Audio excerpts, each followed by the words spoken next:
नमस्कार दोस्तों, स्वागत है मेरे चैनल बी एक्टिव तरुण में। मैं हूं आपका दोस्त तरुण और स्वागत करता हूं आज की एक और म्यूचुअल फंड रिव्यू की वीडियो में।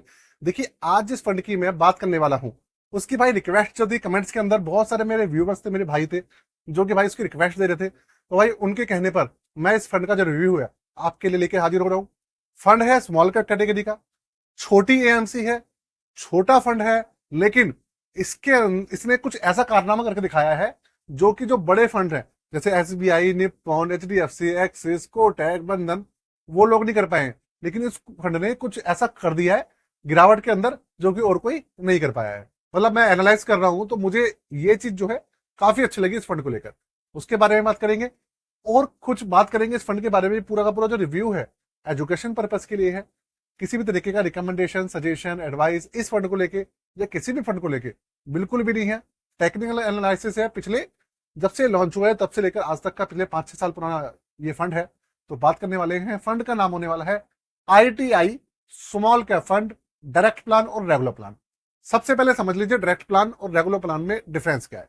देखिए, डायरेक्ट प्लान जो है वो आप डायरेक्ट खरीदते हैं, डायरेक्ट एएमसी से खरीदते हैं, और ये जो आपकी एप्स है ग्रो, जरोधा, अप स्टॉक जो भी है उनसे डायरेक्ट खरीद लेते हैं। लेकिन जो अगर आप किसी ब्रोकर से खरीदते हैं, म्यूचुअल फंड डिस्ट्रीब्यूटर से खरीदते हैं, तो वो रेगुलर प्लान होता है जिसके अंदर आपको एक्सपेंस रेशियो ज्यादा देना पड़ता है, 0.80 से 1% के बीच में।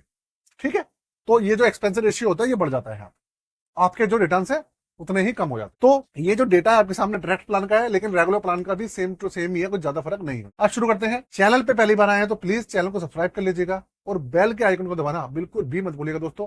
बेल के आइकन को जरूर दबा दीजिएगा, और अगर आपने सब्सक्राइब कर लिया है तो तहे दिल से आपका बहुत बहुत धन्यवाद। फंड का नाम है आईटीआईसीआई। आईटीआई फंड का नाम है आईटीआई स्मॉल कैप। तो ये आप ये मत सोचिएगा आईटीआई जो हमारी जो गवर्नमेंट कराती है वो वाली आईटीआई है, वो वाली आईटीआई नहीं है, ये अलग कंपनी है एएमसीआई। बहुत ज्यादा फंड्स नहीं है इसके, ये मैं आपको बता दूं। जो आईटीआई एएमसी है उसकी कुछ चुनिंदा स्कीम्स ही हैं, उनमें से एक स्कीम ये है। तो आईटीआई स्मॉल कैप फंड का जो एनएवी चल रहा है वो चल रहा है दोस्तों, 10 रुपए पे लॉन्च हुआ था, 28 रुपए 84 पैसे चल। फरवरी 2020 में लॉन्च हुआ था, तो फरवरी 2020 से अब फरवरी 2025 निकल चुकी है। 5 साल पुराना फंड है, और अभी के समय में जो इसका सीएजीआर है पिछले 5 साल में वो है 22.75%। इसमें गिरावट भी शामिल है। गिरावट का जो सारा का सारा एडजस्टमेंट था एवरेज का, वो भी हो चुका है। उसके बाद भी 22.75% बचा हुआ। बात करें रैंकिंग की, तो देखिए रैंकिंग इसकी भी 3 स्टार है। वैल्यू रिसर्च वालों ने इसको जो है रैंकिंग दी है। अब बात करते हैं पिछले 1 महीने से लेकर 1 साल में इसकी क्या पोजीशन रही है, और मैंने ऐसा क्या देखा इसके अंदर जो कि मैं आपको बताना चाहता था। देखिए, सबसे पहली बात, 1 साल में जो इसके पॉजिटिव रिटर्न रहे हैं वो है 11.10% 1 साल में। 6 महीने में जो इसके अंदर गिरावट हुई है वो हुई है 10.27%। 3 महीने में जो गिरावट हुई है वो हुई है 5.12%। और पिछले 1 महीने में जो रिटर्न निकल के आए हैं वो है 9.69% पॉजिटिव रिटर्न। पिछले 1 महीने से पॉजिटिव चल रहा है। तो इसके अंदर जो मुझे अच्छी बात दिखी है वो ये है कि देखिए, पिछले 1 साल में ना जो इसके रिटर्न है वो काफी ज्यादा है। जो दूसरी अच्छी स्कीम्स है उन्होंने भी इतने रिटर्न नहीं दिए जितने इसने निकाल के दे दिए, 11% दिए हैं पिछले 1 साल में। दूसरा, 6 महीने में सिर्फ 10.27% गिरा है। और जो दूसरे फंड्स हैं, कोई फंड 18% गिरा है, कोई 17% गिरा है, कोई 15% गिरा है, कोई 20% गिरा है, लेकिन ये सिर्फ और सिर्फ 10.27% गिरा है। ये इसका पॉजिटिव पॉइंट। पिछले 3 महीने में सिर्फ 5% गिरा है, काफी कम है गिरावट है पिछले 3 महीने में। बहुत सारे फंड ऐसे हैं, सारे फंड कम से कम 10% तो गिरे हैं। मतलब मार्केट बढ़ गई है उसके बाद भी 10% बचा हुआ है। और पिछले 1 महीने में भी अच्छी खासी इसने बढ़त दिखा रहा है, ये 9.69% से पॉजिटिव रिटर्न देकर। ये है इसकी सबसे अच्छी बात। इसका मतलब ये है कि इसके जो फंड मैनेजर है वो इसको काफी अच्छे से मैनेज कर रहे हैं। जो इनके फंड मैनेजर है उनका नाम है धीमंत शाह। 8 अगस्त 2022 से इसको हैंडल कर रहे हैं, और वो पेशे से बीकॉम ऑनर्स और चार्टर्ड अकाउंटेंट, एक सीए है ना। तो काफी सीनियर है ये, और 1997 से ये काम कर रहे हैं एचएसबीसी एएमसी के साथ, रिलायंस म्यूचुअल फंड के साथ, अच्छी अच्छी एएमसी के साथ इन्होंने काम किया हुआ है। एक्सपीरियंस है, पेशे से सीए भी है, तो मेरे को फर्क तो पड़ते पड़ता। ठीक है, तो इस हिसाब से देखा जाए तो मेरे को जो जो इसका डेटा निकल के आया है दूसरों के कंपैरिजन में अच्छा निकल के आया है। अब मैं आगे बढ़ता हूं। 3 स्टार की रैंकिंग है, मैंने आपको बताई। 3 साल का जो रिटर्न है वो 25.03%, फ्लैट 25% आप मान सकते हैं कि भैया 25% का फ्लैट रिटर्न ये दे रहा है। आगे बेंचमार्क है निफ्टी स्मॉल कैप 250, बेंचमार्क वही है जो इसके दूसरे फंड से वही है। तो मैं इसके पोर्टफोलियो के बारे में आपको बताता हूँ कि भैया पोर्टफोलियो कैसा है इसका, जिससे कि आपको सारी सारी चीजें समझने में इस फंड के बारे में बहुत ज्यादा हेल्प मिलेगी। ठीक है, सबसे पहले तो आप मुझे बताइएगा कि आपका जो पोर्टफोलियो है उसमें शामिल है या नहीं है फंड, या फिर आपके पोर्टफोलियो में कौन सा स्मॉल कैप कैटेगरी का फंड है, आप ये बताइएगा कितने परसेंट पॉजिटिव है या नेगेटिव है।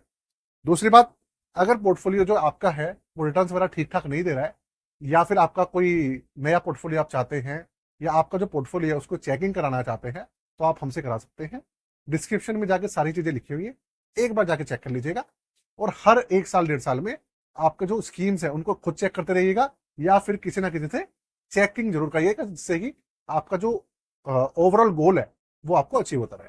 इस चीज का प्लीज आप ध्यान रखें। अब बात करते हैं इसके पोर्टफोलियो की।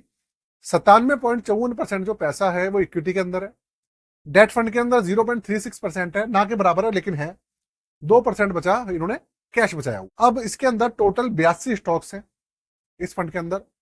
और लार्ज कैप के अंदर मैं बताऊं करीबन करीबन आप मान लीजिए 13% पैसा लार्ज कैप के अंदर इन्होंने रखा हुआ है, 55% पैसा मिड कैप के अंदर है, और बाकी 31-32% जो भी बचा है वो सारा स्मॉल कैप। आप ये मत सोचिएगा कभी भी कि अगर एक स्मॉल कैप कैटेगरी का फंड है तो उसके अंदर सिर्फ स्मॉल कैप कंपनियां ही होंगी। देखिए फंड मैनेजर जो होता है ना, जो एक्टिव फंड मैनेजर जो होते हैं जैसे सीए हैं जो रखे जाते हैं भाई, वो इसलिए रखे जाते हैं कि फंड को मार्केट की कंडीशन देखते हुए फंड को मैनेज कर। तो फंड के पास जो फंड मैनेजर होता है पूरी की पूरी अथॉरिटी होती है कि भैया वो परिस्थिति को देखते हुए लार्ज कैप कंपनी को शामिल कर सकता है, मीडियम को एफओ कर सकता है, डेट फंड्स को भी कर सकता है। पूरी की पूरी अथॉरिटी होती है फंड मैनेजर के पास, जिससे कि आपका पैसा जो है वो अच्छे से मैनेज कर पाए, और जो रिटर्न्स है अगर मार्केट बहुत ज्यादा गिर रही है तो उसकी जो गिरावट है उसको कम कर पाए या पॉजिटिव रख, और लंबे समय में अच्छे से अच्छे रिटर्न निकाल पाए, फंड आपको अच्छे से रिटर्न दे पाए। यही काम होता है एएमसी का और फंड मैनेजर, जो कि आप और हम तो कर नहीं सकते भाई। फंड मैनेजर देखिए एक्सपर्ट होते हैं, वो बहुत अच्छे से मैनेज करते हैं। तो भाई ये मत सोचिएगा कि सिर्फ स्मॉल कैप ही होगा इसके अंदर, ऐसा नहीं है। समय समय पे वो चेंज करते रहते हैं रेश। दूसरी बात, अगर ये तो पोर्टफोलियो हो गया इसका, इनके फंड मैनेजर की मैं बात करूं, फंड मैनेजर तो मैंने आपको बता दिया धीमान शाह जी है। अब इसके दूसरे फैक्टर की बात करते हैं। बात करते हैं इसके एक्सपेंस रेशियो की। एक्सपेंस रेशियो इसका 0.56% है। एक्सपेंस रेशियो ज्यादा नहीं है, ठीक ठाक है। एग्जिट लोड जो है 1% है। 365 दिन से पहले निकालेंगे तो 1%, 365 दिन के बाद 0% है भाई। हाँ, इसका जो एयूएम है वो थोड़ा कम है, 2219 करोड़ ही है। लेकिन देखिए समय समय पर भाई जो भी एएमसी होती है, फंड होता है, वो नया होता है, तो भाई धीरे धीरे उसके अंदर जो है सारी चीजें बढ़ती है। अच्छा, 5,000 रुपए से इसके अंदर जो है लमसम शुरू होता है, और 500 रुपए से इसके अंदर एसआईपी जो है चालू हो जाती है। ये इस फंड की पूरी कंप्लीट इंफॉर्मेशन आपके साथ में शेयर की है मैंने। मैक्सिमम जो भी चीजें बताने वाली थी मैंने सारी बताई है। क्या अच्छाई है क्या बुराई है। अगर फंड की मैं बात करूं अच्छाइयों की, देखिए एवरेज भी ठीक ठाक है, सीएजीआर जो इसका एक्सपेंस रेशियो वो भी कम है ना। और बाकी हाँ एयूएम थोड़ा डाउन है, रिटर्न्स काफी ठीक ठाक है, गिरावट के अंदर कम गिरा है, सबसे अच्छी बात ये है। नेगेटिव पॉइंट की बात करूंगा तो वो है इसका एएमसी जो है, एएमसी थोड़ी नहीं है, तो लोग ना ज्यादा विश्वास नहीं कर पाते। वो सोचते हैं कि भाई एएमसी बंद ना हो जाए, भाग ना जाए, ये ना हो जाए, वो ना हो जाए। देखो भाई वो सब चीजों देखिए अपने अपना सबका पहलू है, सबका सोचने का नजरिया, ठीक है ना।